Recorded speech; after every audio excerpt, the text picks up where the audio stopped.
বন্ধুর বাড়িতে ছিল শিক্ষক দিবসের অনুষ্ঠান। আর এখনকার দিনের শিক্ষক দিবসের অনুষ্ঠান কোনো ছোটোখাটো অনুষ্ঠান বাড়ি থেকে কম কিছু নয়।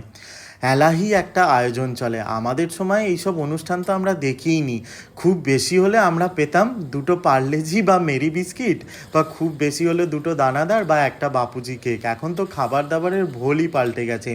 আর এই খাবার দাবারের মেনুর সবথেকে প্রধান দায়িত্বটা ছিল আমার উপরে। আমি এই জীবনে প্রথমবার 12 কেজি মাংস রান্না করলাম। আর এই 12 কেজি মাংসে আবার আমার যেটা দায়িত্ব ছিল যে ঠিকঠাকভাবে কুলিয়ে যেতে হবে, আর মাংসের ঝোলটা যেন সাফিসিয়েন্ট থাকে। সেই জন্যে পাতলা পাতলা করে মাংসের ঝোল করেছিলাম, যেটা দেখেই বুঝতে পারছেন দারুণ হয়েছে। অনেকেই কিন্তু বলেছে মাংসটা দারুণ হয়েছে।